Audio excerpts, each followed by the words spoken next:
Dobar dan. Moje ime je Antonio Zrilić i pokušat ću vam kroz ovaj polasatni video dočarati zašto bi trebalo upisati i pohađati Warehouse Management Akademiju. Što je zapravo logistika i kako je najbolje opisati? Ja volim usporedbu koju sam našao na jednom mjestu koja kaže logistika je kao crna kutija. Crna kutija koju zapravo ne volimo previše otvarati. Kako upravljati sa tom crnom kutijom koju dobro ne razumijemo? Kako razumjeti mehanizme koji u njoj vladaju? Kako znati koji procesi u njima vladaju i kako ih treba optimizirati? Koje ljude treba zaposliti u tim procesima u toj crnoj kutiji zvano skladište? Sve su to pitanja na koja ćemo odgovarati u Warehouse Management Akademiji. Prvi modul smo nazvali efikasno skladište. Zašto efikasno skladište? Na početku smo rekli da je put do uspjeha popločan sa stvarima kao što su konkurentna proizvodnja, uspješna prodaja, ali u dnu, znači kao temelj, stoje nam efikasna logistika. U ovom modulu ćemo razmatrati koji su to elementi koji čine efikasnu logistiku. Sam modul efikasnog skladišta bit će koncipiran kroz poznatih 5P koji čine zadovoljnog kupca. Ako se sjećamo, 5P znači prava roba na pravom mjestu, u pravoj količini, pravoj kvaliteti i u pravo vrijeme. Tih 5P-ova su zapravo bit efikasne logistike. Mi smo na taj način i koncipirali ovaj modul tako da naučimo koji su to sve zahtjevi koje smo opisali za efikasnim skladištem, a s druge strane koji su faktori koji utječu na zadovoljenje ovih zahtjeva. Jedan od glavnih zahtjeva je da roba stigne na vrijeme. Još će o tome biti kasnije govora, ali ono što je najbitnije i o čemu danas ovisi konkurentnost na tržištu je brzina. Da li je roba stigla točno na vrijeme i kada je bila naručena i da li je to vrijeme konkurentno u odnosu na druge isporučioce. To su stvari koje su isto tako bitne i danas se postavljaju kao standardi. Pokazat ćemo samo nekoliko primjera vezano uz kvalitetu sustava za lociranje robe unutar skladišta. U svom iskustvu sam imao jako puno različitih varijanti kako koje poduzeće ili kompanija organizira, odnosno koji model koristi za lociranje robe unutar skladišta. 3 su glavna modela. Jedan je korištenje VMS sustava, odnosno sustava za upravljanje skladištem preko softverski i kroz RF terminale. To je najviši stupanj, da tako nazovemo, modernog skladišta. Bilo kroz VMS sustave ili samo ERP sustave koji imaju određene fiksne lokacije. Druga varijanta je, kao što sam imao prilike vidjeti u jednoj velikoj globalnoj kompaniji koja ima svoju podružnicu u Zagrebu sa proizvodnjom, koji jednostavno lociraju svoje artikle preko jedne table na koje su iscrtali šemu svih lokacija i proizvoda koji se na njima nalaze i preko te šeme oni pronalaze sve svoje artikle. To je naravno moguće samo kada imamo jako malo artikala u skladištu. Međutim, štedi nam jako puno na ulaganju. S druge strane, jedna firma iz Bosne koja je podružnica isto jedne globalne njemačke kompanije u području automobilske industrije, koja isto tako ima cijeli jedan sustav kartica razvijen tako da može odrediti koji artikl se nalazi na kojem paletnom mjestu i u kojoj količini. I naravno treći način lociranja koji koji možemo koristiti, a to je sustav da sustava nema. Odnosno, da se cijelo skladište i sve lokacije i roba koja se nalazi u njima nalazi u glavi jednog djelatnika ili skladištara koji sve to najbolje zna. Ima i takvih skladišta i ima ih dosta. Čak, iako se ovaj sustav ne preporuča za velike količine artikala, znam neke kompanije koje su imale desetke tisuća artikala, a funkcionirale su na ovaj način. On može funkcionirati do određenog nivoa broja SKU-a, odnosno artikala, i do određenog nivoa prometa na tom skladištu. Međutim, rijetko kada kompanije shvate na vrijeme da su prerasle ovakav sustav i obično redovno to shvate prekasno i onda kada ulaze u novu fazu, to su veliki problemi.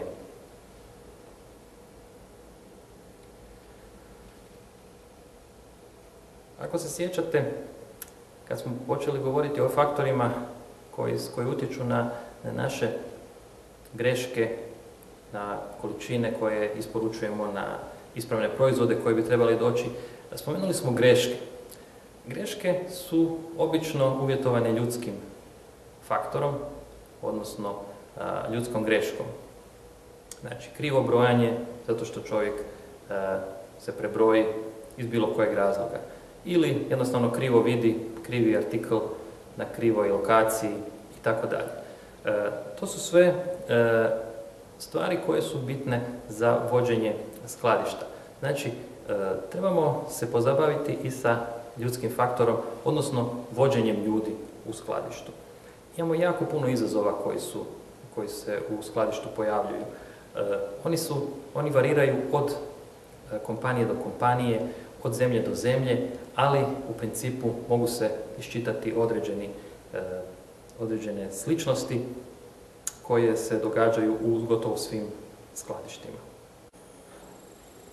Drugi modul se zove controlling logistike, odnosno controlling skladišta, i bavi se mjerenjem unutar skladišnih procesa.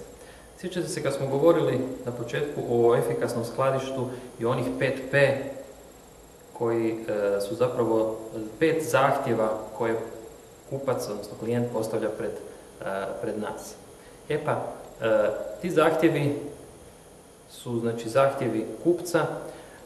Govorili smo i o faktorima koji utječu na ispunjenje tih zahtjeva, i ono što nam je nedostajalo je da te faktore mjerimo i da na taj način znamo da li smo na dobrom tragu što se tiče postizanja onih zahtjeva koje nam je kupac pred nas postavio. Jedan pametan čovjek, pretpostavljam da smo svi čuli za njega, možda je jedan od najpametnijih ljudi u 20. stoljeću, Peter Drucker, guru i autoritet menadžmenta, rekao je da ono što mjeriš, s tim možeš i upravljati. I na tome se zasniva i ovaj controlling logistike o kojem ćemo govoriti u drugom modulu. Mi smo bili do prije možda 20 godina, govorim globalno, bili smo zarobljeni takozvanom financijskom ili računovodstvenom paradigmom. Ta paradigma je govorila da sve mjerimo, znači sve mjere koje smo koristili za uspješnost poslovanja bile su financijskog karaktera. To znači prihodi, troškovi, profit i tako dalje, cash flow. To su, znači, bili sve financijski pokazatelji. Financijska paradigma je zapravo paradigma koja gleda unazad. Znači 100% gledanje unazad. Zamislite da morate voziti auto tako da cijelo vrijeme gledate u retrovizor. Vjerojatno ne bi daleko dospjeli. Ispričat ću jednu priču. 4 muhe su se sastale nakon nekog vremena i pričale o svojim dogodovštinama i svemu što su doživjele u zadnjem razdoblju. Jedna kaže, znate šta mi se dogodilo neki dan? Bila sam na jednoj velikoj životinji koja se zove slon i počne opisivati kako taj slon izgleda. I ta muha je slučajno bila na repu slona i počela opisivati rep slona govoreći kako je to slon. Međutim, druga muha se pobunila i rekla, pa ja sam isto vidjela slona, ali to što ti govoriš to nije istina, slon je, i onda ona počinje opisivati nogu slona, jer je ona bila na nozi slona. Treća muha je opet opisivala surlu, jer je ona bila na surli i ona je vidjela slona. I četvrta muha je bila na kljovi slona i ona je opisivala tu kljovu. Oni se nisu mogli dogovoriti koja muha je vidjela slona. Međutim, istina je da su sve muhe vidjele slona. Ono što je bio problem jesu različite perspektive iz kojih su oni gledali tu istu životinju. Dakle, isti problem je i sa uspjehom poduzeća. Ako gledamo uspjeh ili mjerimo uspješnost poduzeća i poslovanja samo kroz jednu perspektivu, ona nas može zavarati. Ne vidimo cijelu sliku. Tako su i Norton i Kaplan u svojoj knjizi Balance Scorecard opisali 4 perspektive koje treba gledati u poduzeću. Financije i dalje ostaju kao jedna od tih perspektiva. Bez nje ne možemo, jer više manje živimo u svijetu u kojem se sve mjeri financijski. Međutim, ono što moramo znati je da te financije ne padaju s neba. Te financije i te prihode realiziraju se kroz prodaju. Znači, prodaja kupcima.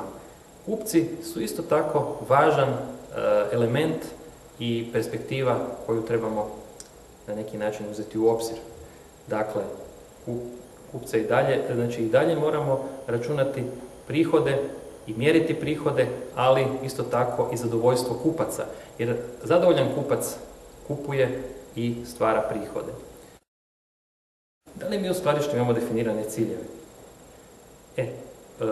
Da bi odredili KPI-eve, znači ključne pokazatelje poslovanja i uspješnosti, moramo definirati prvo koji su nam ciljevi. Obično, kada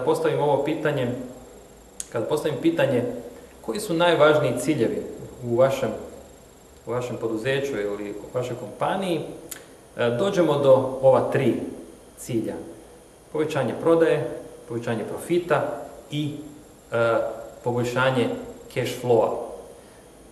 Znamo da bez prodaje nema prihoda.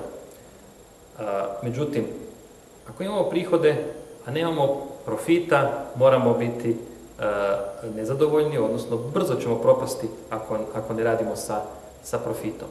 I čak i da radimo sa profitom, ali nema naplate, nema onog što čini krvotok naše kompanije, našeg poslovanja, to je cash flow, onda nećemo dugo preživjeti. To su zapravo 3 glavna cilja koja si svaka kompanija postavlja. Sad, šta to znači za naše skladište?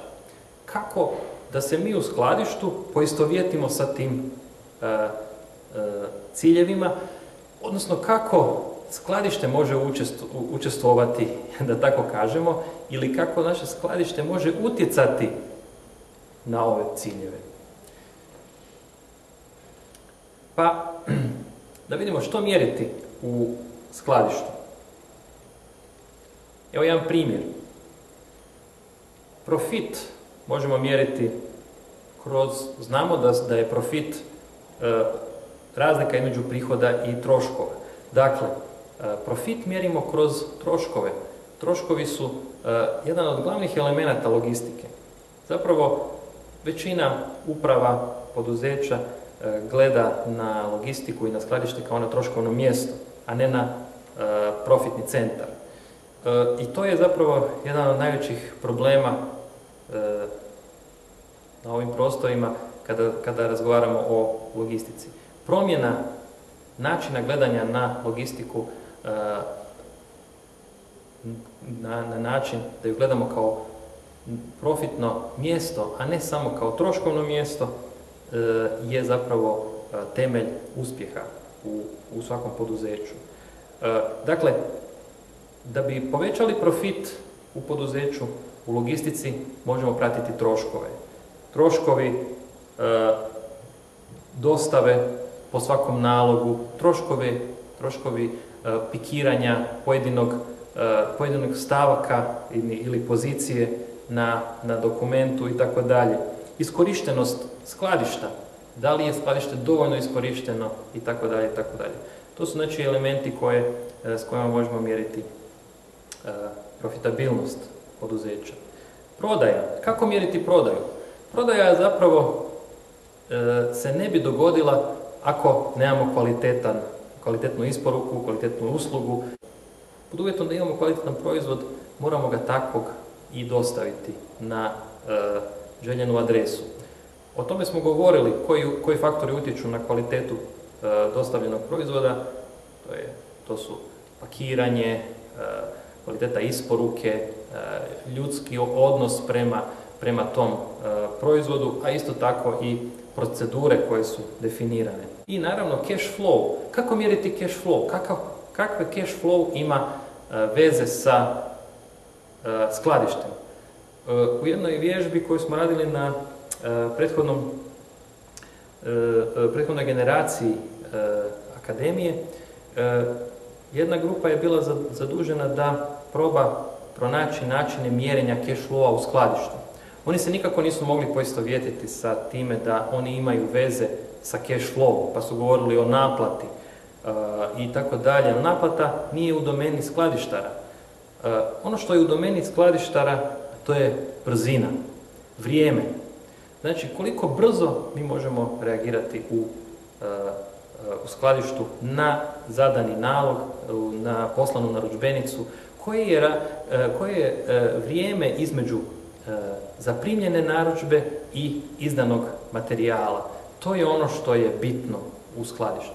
Već smo napomenuli, bili kod faktora koji su bitni za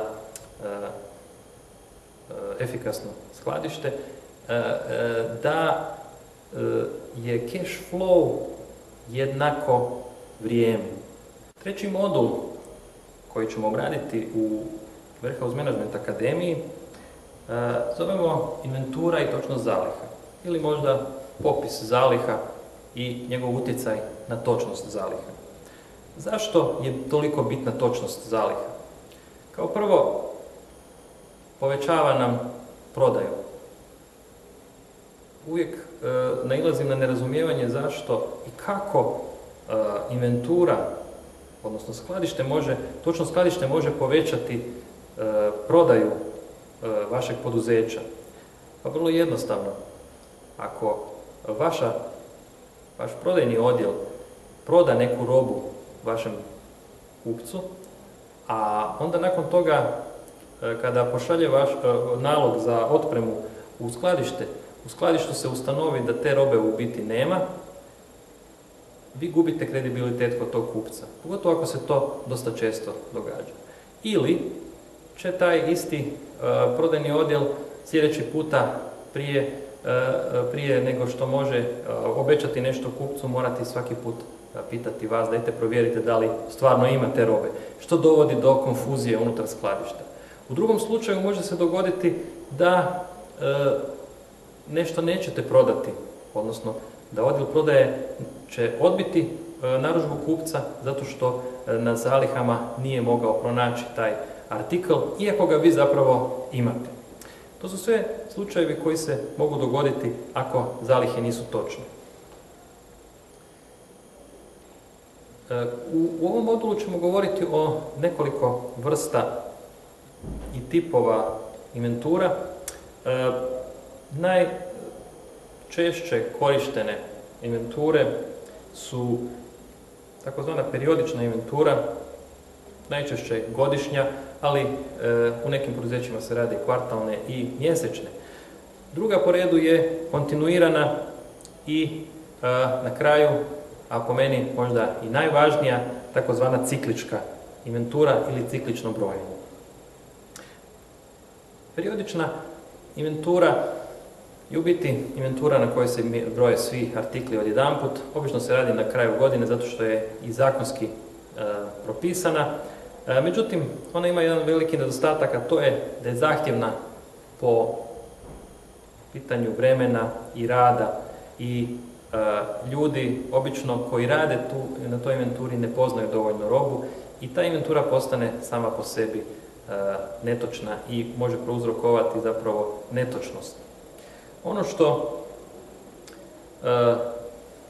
kontinuirana inventura radi je dijeli zapravo tu periodičnu inventuru na manje dijelove kroz godinu i pokušava na jedan lukav način zadovoljiti propis koji kaže da se svaka roba mora izbrojati barem jednom godišnje. Međutim, ne broji se na isti dan i to ima dodatne prednosti. Prednosti su što ih vrši poznavatelj robe, to jest skladištar, što je manje vrijeme koje zahtijeva unutar radnog vremena da se izvrši takva inventura, što je manji prekid poslovanja i više vremena se može upotrijebiti za značajnije razlike. Ono što je najbitnije je da je to puno ažurniji način vođenja zaliha nego po periodičnoj inventuri. S druge strane, nedostatak je, bar prema nekima, to što je teža vanjska kontrola, zato što na ovaj način kažu skladištar kontrolira sam sebe. Međutim, postoje mehanizmi o kojima ćemo mi govoriti koji zapravo omogućavaju da se i kroz takvu inventuru skladištar, odnosno skladište može kontrolirati. I zadnja inventura o kojoj ćemo govoriti u ovom modulu je ciklička inventura. Dosta ćemo detaljno govoriti o ovoj inventuri zato što je ona relativno nova na ovim prostorima i zato što mislim da je ona najažurnija, odnosno inventura koja će vam pomoći da imate najtočnije moguće skladište svaki dan. A u krajnjoj liniji vam može pomoći da zapravo totalno izbacite periodičnu inventuru na kraju godine. Ali to nemojte reći naravno svojim revizorima i kontrolama koje dođu iz porezne uprave. Zašto ciklička inventura?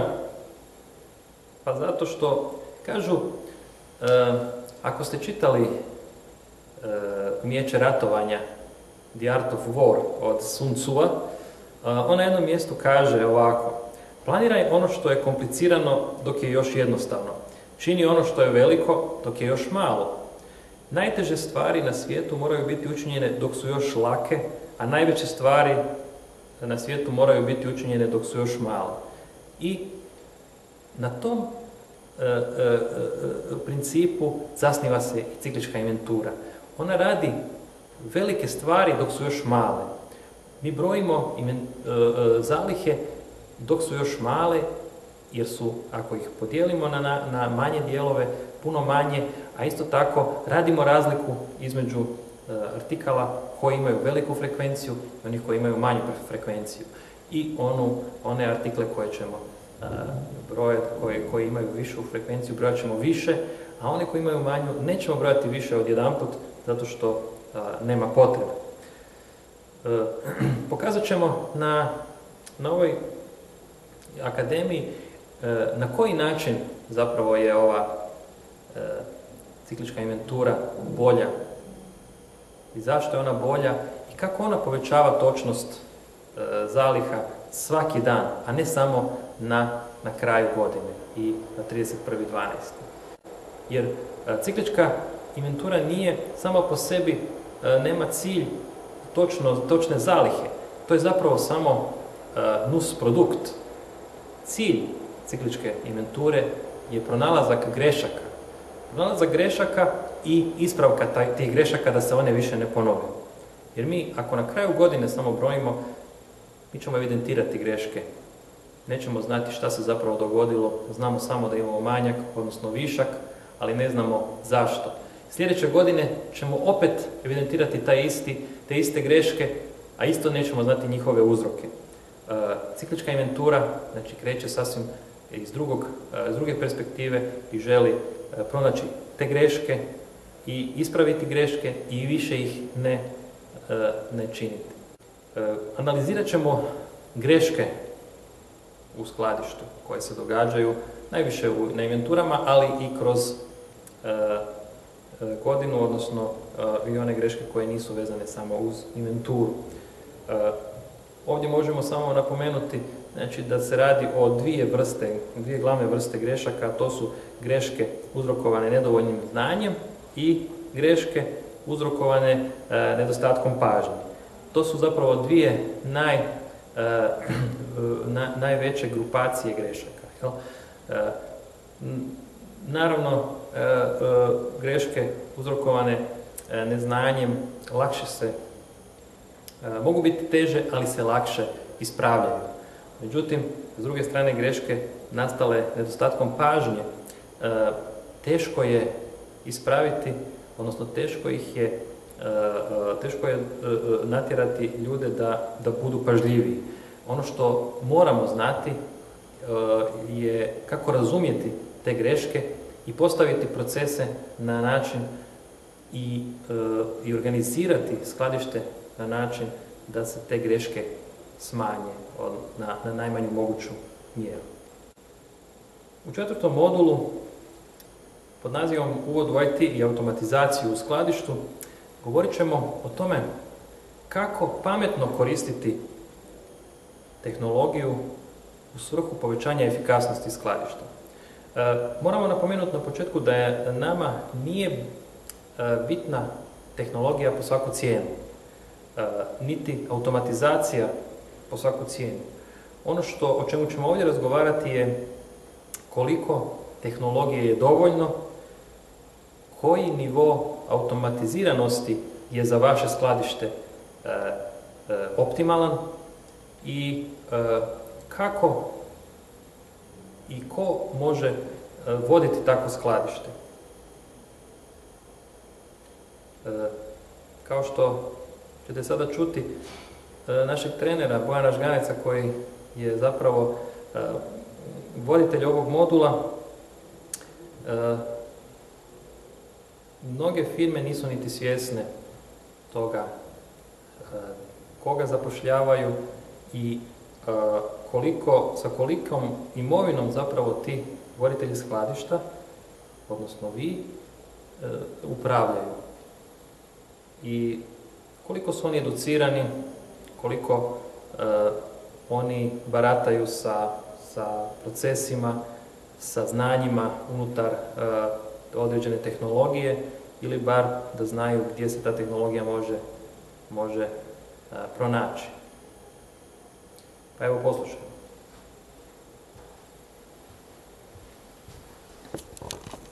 Ovdje sam stavio jedan primjer. Nešto sam rekao krivo u jednim hrvatskim novinama.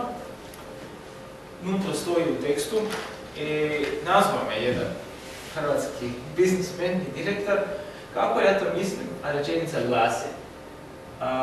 Da bude zanimljivije, odnosno uzmemo li obzir da u Hrvatskoj logistički prostor, povijest u industriji poduzeća ima udjel od 11-18% prihoda poduzeća, zanimljiv bi bio komentar vlasnika koji ima prihod od 300 milijuna kuna. Ako ima taj postotak od 18%, to znači da 18% od 300 milijuna kuna su 33 milijuna kuna. Pardon, to je 11%, znači uzeo sam donio. I sad sam rekao, zanimljiv je komentar vlasnika, da li zna da mu voditelj skladišta upravlja sa 33 milijuna kuna. Ono što je bitno u korištenju ovih alata, odnosno ovih blagodati tehnologija, automatizacije, IT-a i tako dalje, znači možemo usporediti kao moderna logistika i klasična logistika. Vidimo da u klasičnoj logistici je nekakva proizvodna usmjerenost, za razliku od moderne logistike gdje se usmjeravamo na tržište. Znači, mi zbog tržišta ulazimo u investiciju u neke skupe tehnologije. Ne zato da bi imali kvalitetan proizvod, nego zato što ne možemo opstati na tržištu ako ga ne uzmemo. Isto tako, do prije nekog vremena u tom klasičnom načinu gledanja na logistiku bitno nam je bila tvrda zgrada, čelik, rad, bitne su nam koliko ljudi je tu zaposleno, kakva je organizacija, dok danas u modernoj logistici su nam bitne informacije, komunikacije i znanja. Danas ne možemo više razmišljati na način kao nije za ništa, ne može više raditi ni u prodaji ni u proizvodnji, pa ajmo ga baciti u skladište, tamo može bilo ko raditi. To više ne igra i mnogi su se opekli ako su tako radili. Isto tako, ulaganje u moderna skladišta, odnosno u tehnologiju, možemo raditi kada gledamo globalno. Znači, ako gledamo lokalno, nacionalno, teško da će nam se isplatiti ovakve investicije. Govorimo o malo većim investicijama u automatizirana skladišta. Fleksibilnost organizacije je puno veća u ovakvim skladištima zato što su ona modularno građena.